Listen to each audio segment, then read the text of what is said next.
their relatives who are older young men who have these thug-like mentalities. Both black, white, Hispanic, all of them. This, oh, I can get by. I'm blaming the government for this. I'm going to blame my mama, my daddy, the church, Jesus, Anne Frank, Amelia Earhart. People just want to blame everybody for their lot in life. Denise. Exactly. And Dawson, it's because of y'all. It's because you have to, look, you got to sit down with yourself and start taking control of your life. You can't go back in your childhood. Some people are psychologically locked in their childhood that they can't get over childhood things that happen. You got to get over it. I know some people may not tell you that because they want to keep disabling you through life, but I'm trying to empower you. Whatever some your mama things did, whatever you your got daddy to get did, over. whatever. Hey, what's up? Welcome to the Dawson and Denise Show. I'm your boy Dawson, and Denise is somewhere running wild on South Beach, but nevertheless.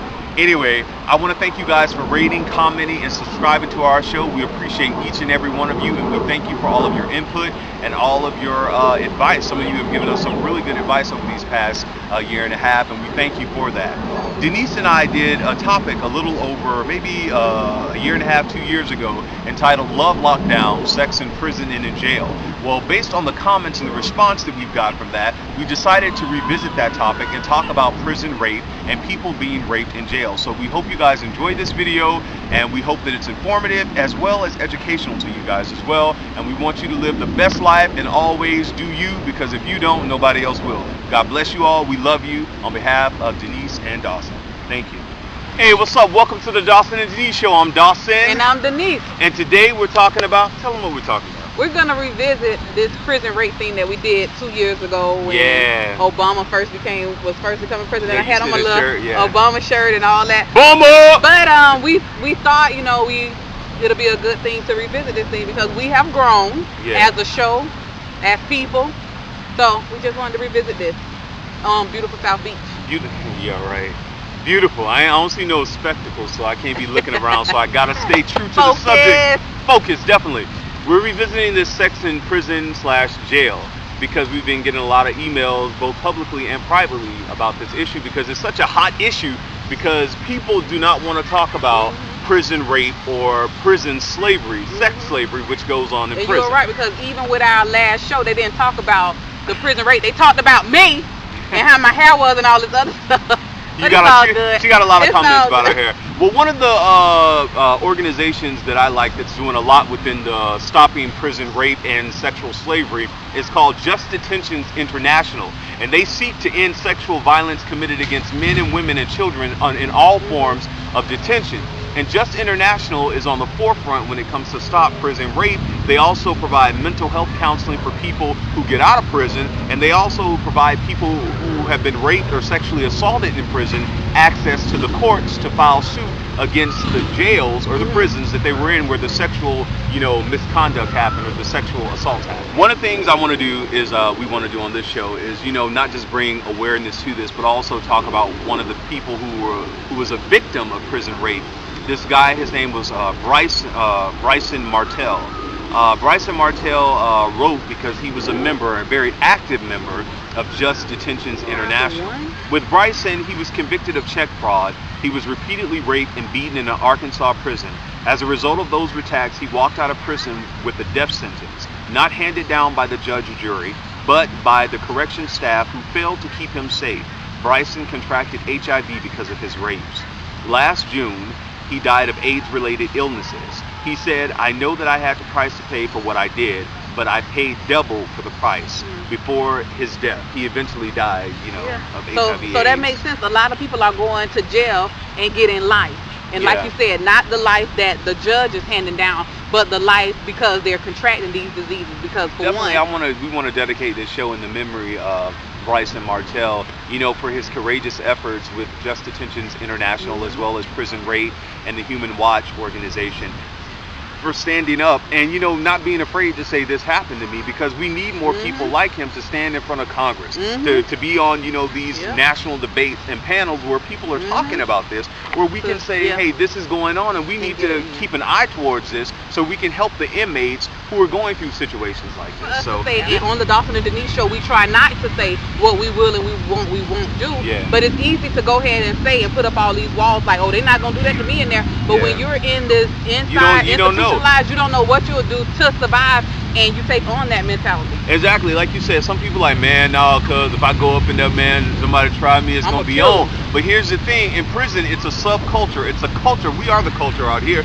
but inside that culture, it's like different things that happens that people get into based on what you were telling me earlier. They rape your mind mentally.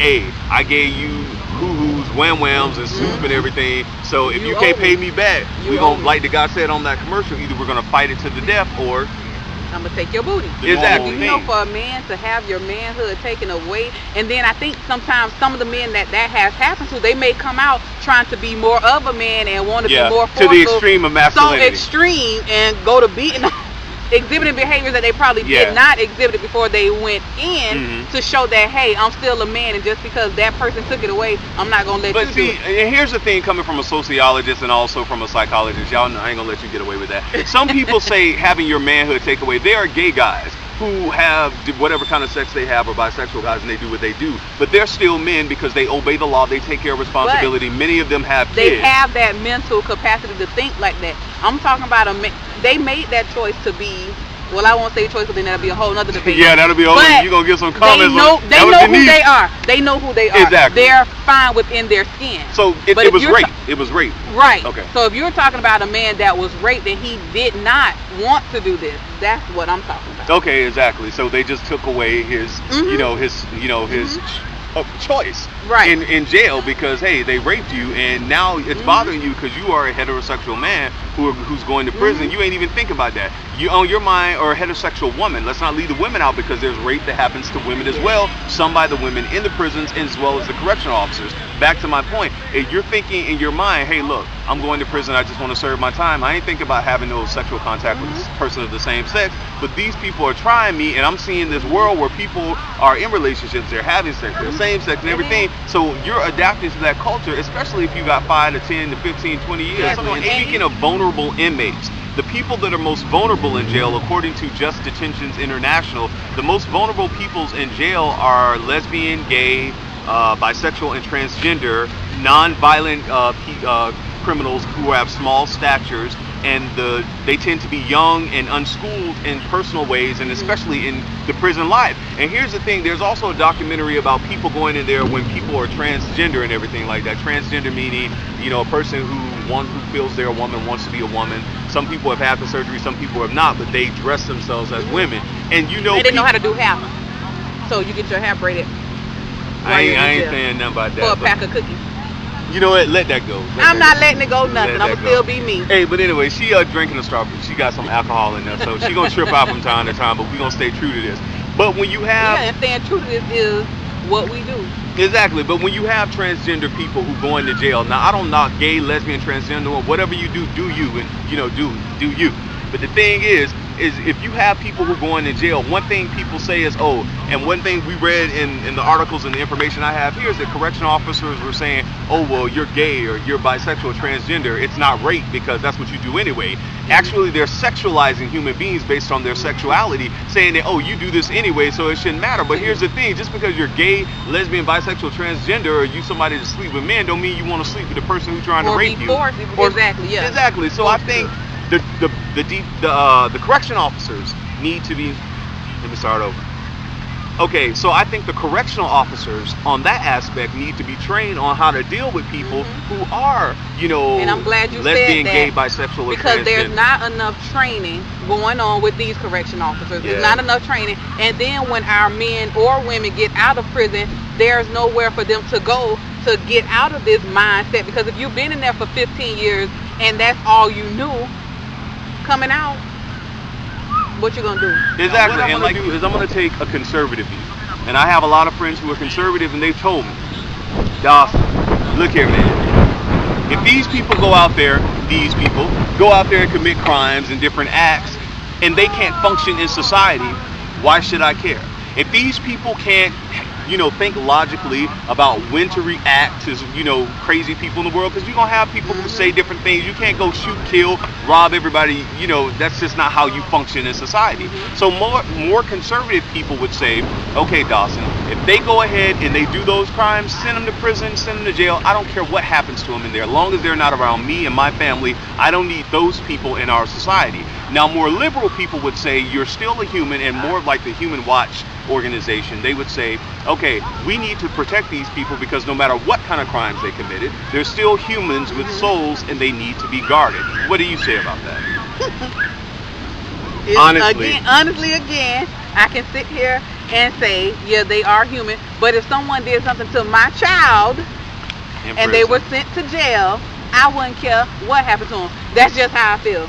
You asked for my honest opinion, and I gave it to you. So, but see, I mean, before anybody like attacks on YouTube, we got to understand that there are millions upon millions of people in the United States and worldwide who feel that way. They feel if you go to jail, if you go to prison, then whatever happens to you, it happens to you. Because, like you said, they're the most vulnerable inmates. But here's the thing: we got to think of the mentality within that subculture, because there are a lot of people, you know, who say, man, you know, that's just penitentiary. They had to do what they had to do. They raped a guy. They had sex with a guy. Look where they are. But you have to think of it. There are people who still come out of prison and that they have that mentality. I'm straight by day. I'm by night, or whenever the time is right. Some people have that mentality, and so they get that from being in prison. Right, you're right. Kind of like it did. That's why I thought you was going. I thought you was busting. I ain't finna bust no rhyme. But no, I mean honestly, we don't hate anybody on this show, but we gotta understand if you're having sex with somebody, or you think it's forced, brute force, or something in jail, you are doing that based on also maybe power, but it's still your sexual hormones are raging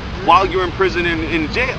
And it's like, because the one have some people that go in there because they're wrongly accused. Let's not forget that. Definitely. And then they're being raped and then come out with HIV or whatever type of disease. Or herpes or anything, gonorrhea, syphilis that goes untreated. That at one point they were passing out condoms in the jail. So are the corrections officers condoning this? I'm gonna look up that, and I'm gonna try whenever I find what jail that is that are passing out condoms, because one of the things too, they said from one of the researchers I read, that they're using latex gloves as condoms as well. So it's like, you know, you looking at it like a latex glove, but it is latex, man. You know, but still, I mean, I don't know. Me either. But we just need to step up and talk about it and get it out there. So the main point of this, you know, and the thing is, don't commit crimes. Do the right thing, man. I mean, seriously. Spike Lee. I mean, yeah, do the right thing. I mean, that's just period. And life is not, I don't think life is hard. Life is what you make. I get back to the point. People, we gotta take control for our lives. I think, and what I'm saying, because I work with young men down here in Miami-Dade. I work with a lot of them, and even some of their relatives who are older young men who have these thug-like mentalities. Both black, white, Hispanic, all of them. This, I can get by. I'm blaming the government for this. I'm gonna blame my mama, my daddy, the church, Jesus, Anne Frank, Amelia Earhart. People just want to blame everybody for their lot in life. Exactly. And Dawson, it's because of y'all. It's because you have to look. You got to sit down with yourself and start taking control of your life. You can't go back in your childhood. Some people are psychologically locked in their childhood that they can't get over childhood things that happen. You got to get over it. I know some people may not tell you that because they want to keep disabling you through life, but I'm trying to empower you. Whatever your mama did, whatever you your got daddy to get did, over. Whatever your uncle you grew up in the project, you grew up in the barrio, you grew up in the trailer park, you grew up here. It was, you know, whatever. Get over it. And we achieve things. We're college educated. We got our things. She finna get her master's. I'm happy about her in the next 2 months. You know, you got to get over it. You got to take your life with what's left over, or what you deem to be left over, and with whatever, you know, strength, power within inside of you, no matter what religion you're a part of, whether it's Jesus, Buddha, Muhammad. I'm not telling you what to choose. Make your life, carve out the best future for yourself. You got to man up and woman up to responsibility. We got to stop blaming the government, white folks, black folks, gay folks, whoever you blaming to be in your lot in life. I'm going to tell you what some people won't tell you. Come closer. Come closer. It's a secret. It's you. It's you. I'm going to tell you, it's you. It's you. That's it. I'm going to end this. It's you. You can't keep blaming people. So when you turn this off, look in the mirror and say to yourself, you are somebody, and get it together or leave it alone. Yeah, get it together, because this, with the young men that are going to prison, the young women that are going to prison at astronomical rates, we can't keep blaming people. You committed that crime. You shot that person. You robbed that store. You did that. You sold that drug. Let's reverse these numbers. Let them go to college. The numbers that we have here in prison, let's try to reverse that and make that become the numbers that we have of us going to college. The journey of 1,000 miles, like we said, starts with one step. So don't tell me about you too old. Don't tell me about you don't have money. Don't tell me about what your mama did or where you come from or where you grew up. I grew up in Overtown, then Perrine. Overtown, Miami. Yeah. And any bad place here in Miami you could think of, I was there. You grew up in Overtown? Shut up, yes. We stayed there for a couple of years, but hey. And look at you now. That's neither here nor there. I didn't use that as an excuse, and I would not trade my upbringing for anything in the world. And no matter what anybody can say, when she walks across that stage with her master's degree, we're gonna be right there and filming for the Dawson and Denise show, because nobody can stop you. But we put all this stuff in our mind based on, oh, it's the devil, it's this, it's that. It ain't the devil, it's you. It's the devil in you. And once you realize that it ain't the devil making you do what you do, you'll start doing right. Hey, I'm Dawson. This the realest we've ever been on this show. So.